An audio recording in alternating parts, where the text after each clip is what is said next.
Is the first ever episode of Aurora's World. And what is Aurora's World, I hear you say? Well, Aurora's World is a deep insight into my journey. I'm going to share with you the intimate workings of my life and my story, and just let it unfold and have you with me, which I'm really excited about, to share parts of my story with you. And where are we going to begin? We're going to begin from the now. So I'm going to share my story with you from the now, and I don't want to look back into the past. I believe in focusing in this present moment in time and also visioning for the future. So it's going to be on that trajectory, and I am really excited to share with you what is unfolding in my world, because I love my world. I think my world is exciting. I think my world has a lot that is to share and not just to keep for me. So I want to share it with you. I want to show you, and I want to just share my stories with you as well, in case they help to inspire you or help you to grow in some way, because I have been myself personally in a huge transformation of growth over the past years that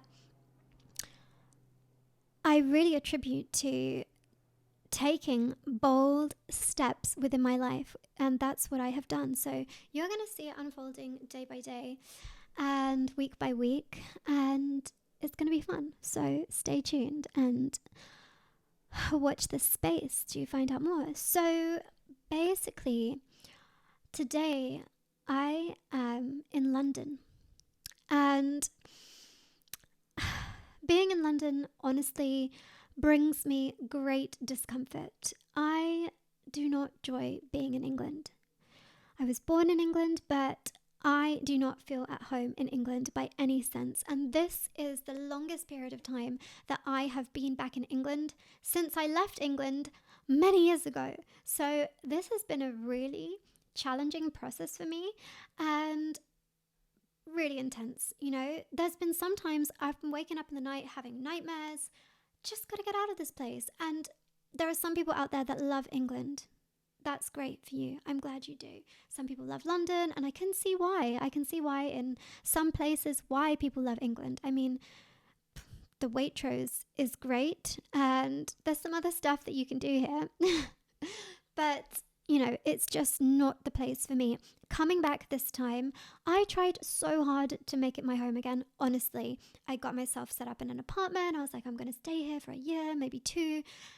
It all fell through. It didn't work out. And so for me, that was a sign to continue on my journey that's unfolding and evolving, which is exciting and fun, but it also comes with a little bit more instability than just being set up in my London home, going to Waitrose every day and doing the same things every day over and over again.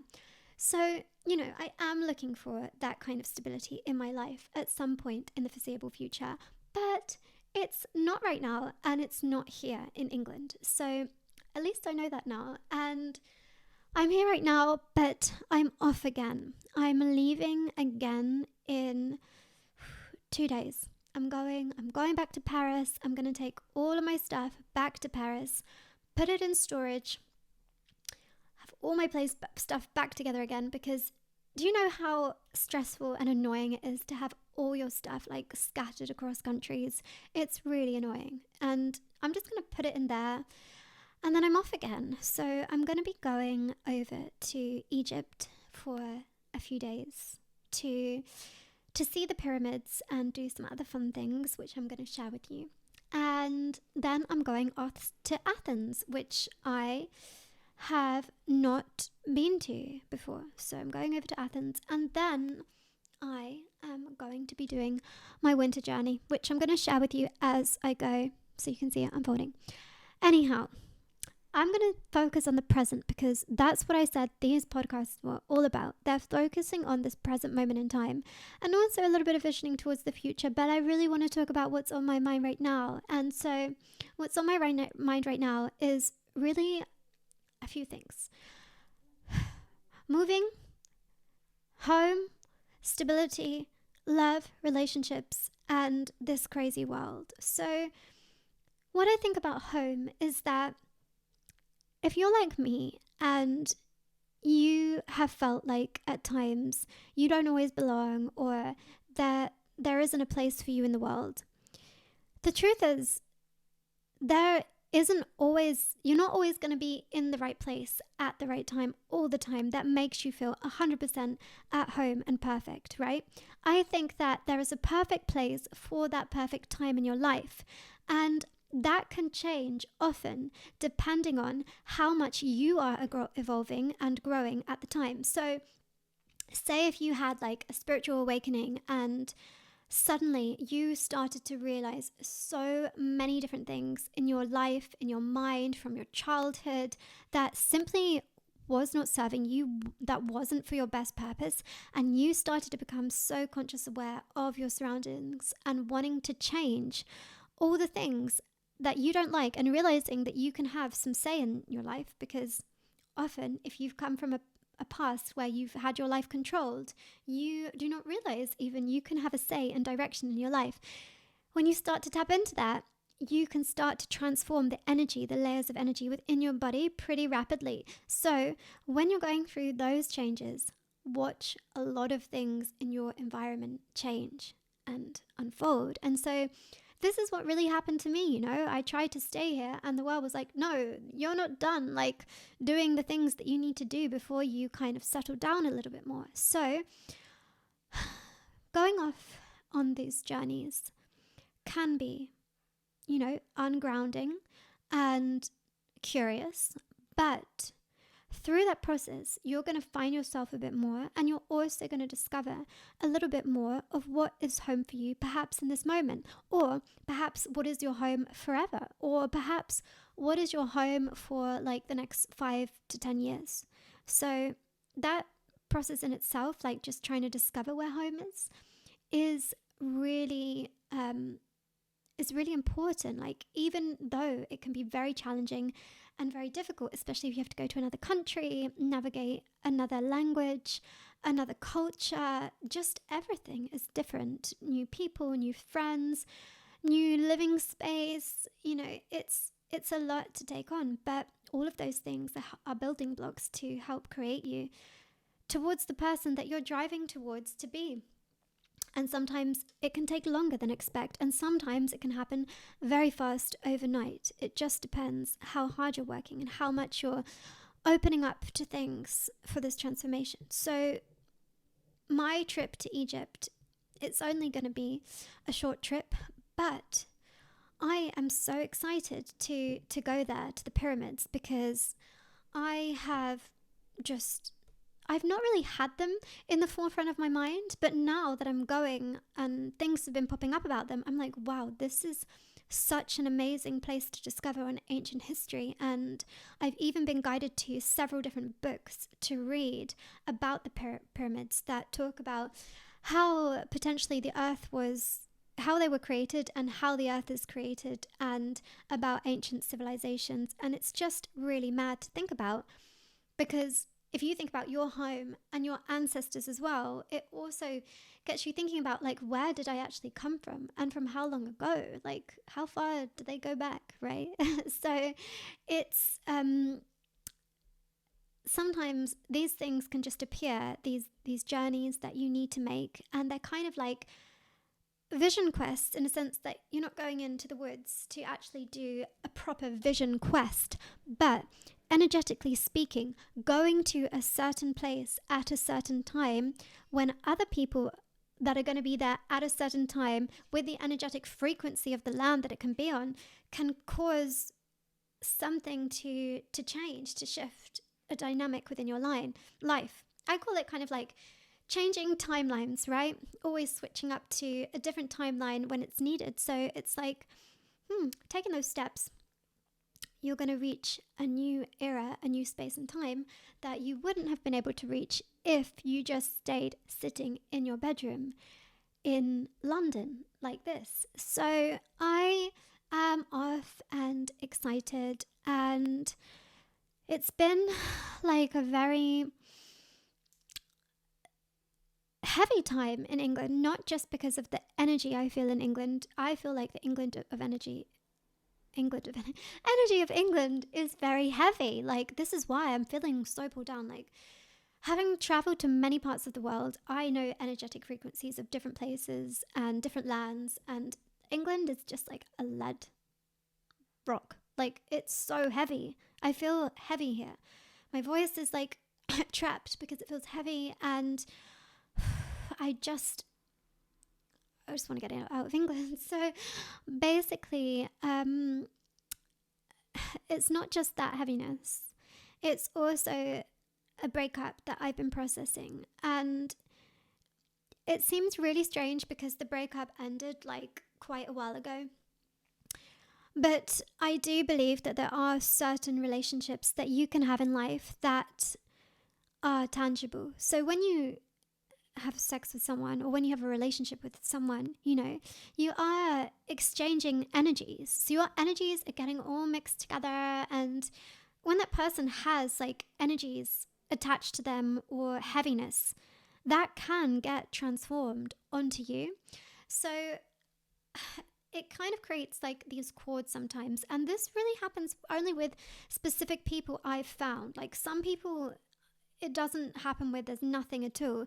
But there's some people who are, I believe, kind of soul connections, that there's something going on. And I can't say about past lives and all this past experience because I don't know for certain about that.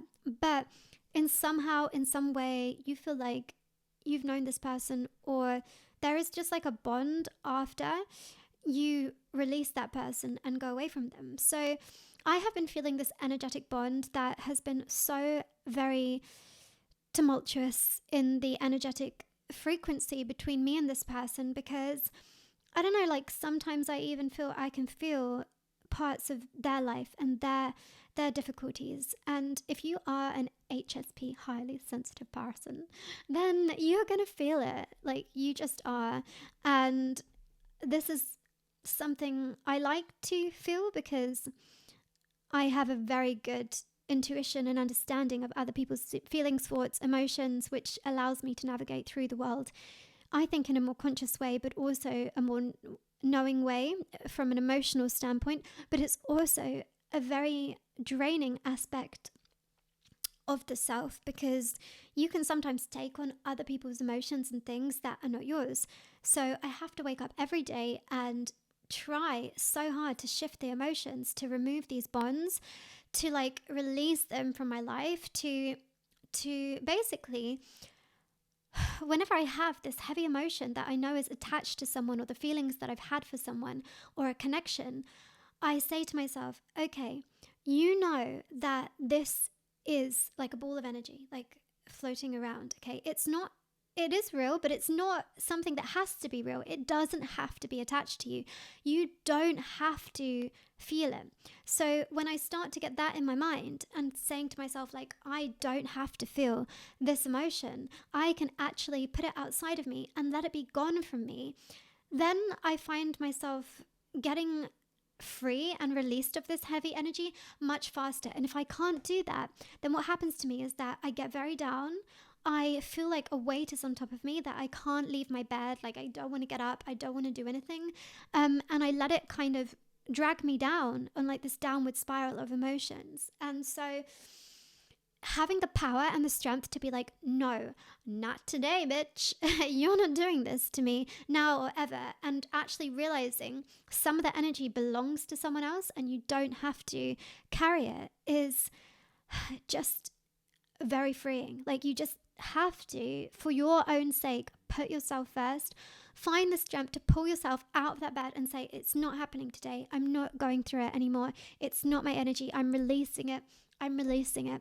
And another thing that has been huge on my list has been the affirmations that I do every morning. And so all of those affirmations are like positive affirmations and things that I want to bring into my life, because as you speak, the words contain energy and you're speaking stuff out there, and that is what's going into your environment. So if you're feeling really bad and you're feeling really angry and you're constantly like saying bad things and negative things, it's going to pull your environment down so hard. And I had trouble with this because I was like, okay, well, what am I doing then? Just ignoring the negative?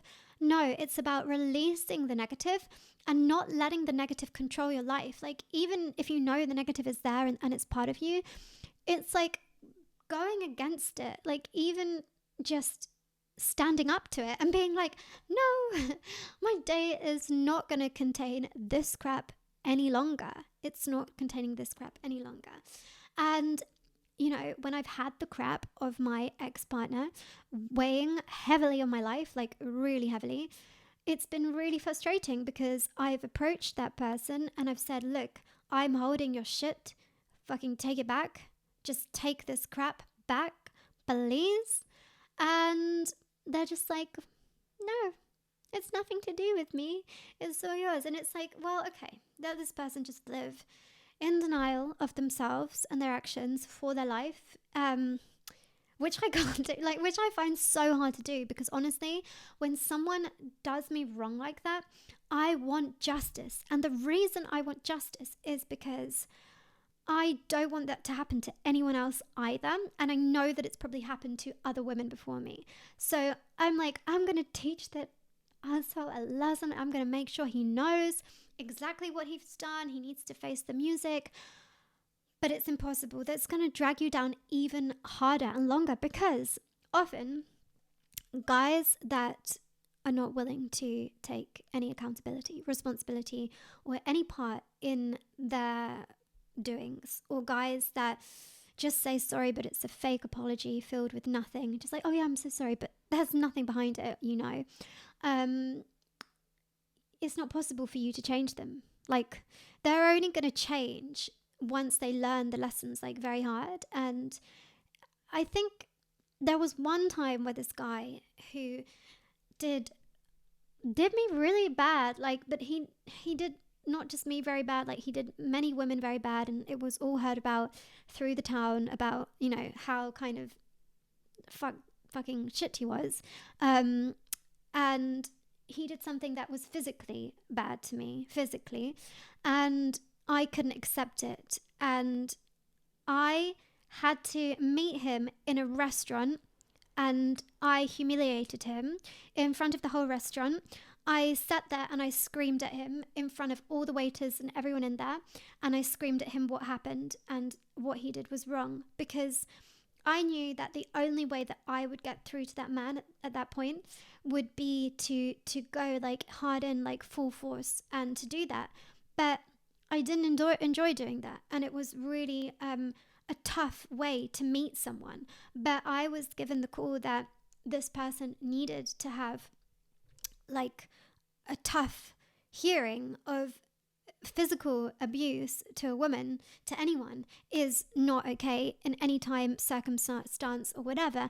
And I really wanted him to know that, and also to know that other people know that he did that. So I really vocalized it, and a lot of my anger came out. Like, we suppress so much as women, like our anger, like we really do. So it all came out, and I think it was like months down the line that I got some messages from him, and I didn't read them. I didn't need to, but I know that he was reaching out to truly say sorry. I don't know if something came up that made him feel like, you know, he really needed to kind of repent for what he had done that time. But I definitely think my conversation with him helped. But, you know, with this current guy, I don't want to go there, because I don't want to be this woman. I don't enjoy being an aggressive woman. I don't enjoy like having to feel like I have to fight against a man. That doesn't feel natural to me. I am by nature very soft and very warm and loving and light. Like, my true being is light. I believe we all are. And it's through these like dark things that people are going through that it puts heavy weights on our body and challenges us, and puts, I think, the feminine aspect into more of a masculine position. And it's like, well, I just want to be in my feminine. And that doesn't mean like I want to go in the house and do baking. I don't even like baking like that. So it's not really about taking on the stereotypical aspects of a woman, but actually just tuning into yourself and listening to what is femininity to you and embodying that. So today I had my nails done, did my hair earlier, and I just enjoy doing feminine things. And I find that some women actually really suppress or deny feminine things in their life because they are stereotypically feminine, like liking the color pink. And I remember for ages, I stopped telling people that pink was my favorite color at the time. Like, it's purple now, but pink was my favorite color. And I just stopped telling people that because people be like, oh, you're such a girl. And pink was just like the stereotypical color. And I was like, well, I can't like pink then. I need to like a different color that's not pink. And that was just going against what I actually liked. I still love pink. Pink is like definitely one of the best colors for me. But I love purple. I'm a purple girl. So it's about like not just like embodying your feminine aspects. It's about not pushing away them as well and tuning into what they really are for you, because everyone's feminine aspects are going to be different. And if you are a woman, then you should be proud of being a woman. And it doesn't have to be like, I am a strong woman every day. Like, you can have people to support you. That is okay. And because I think the masculine is still evolving and stepping into like its non-wounded self behind the way the feminine is. There's a lot more women that are much more evolved and advanced than there are men. Women are often felt like they're not kind of caught up with or protected enough, or there's not enough men out there that are kind of leading this way. And I've had all different types of relationships, and I have had relationships with men who are like very evolved in the sense that they want to be there for a woman and they really like step into this masculine role. And that is what I love as a woman, to feel protected and provided for. And it's not like they have to have millions in the bank in order to do this. It's more like they embody the qualities and traits that I think women find sexy and also attractive. Well, what I do as a woman. And it comes a lot down to ambition and also having this like kind nature to them, like this more empathetic side, which doesn't have to be weak. But, if you're not feeling well on one day, they can empathize with that and maybe go out and get something for you to make you feel a little bit better.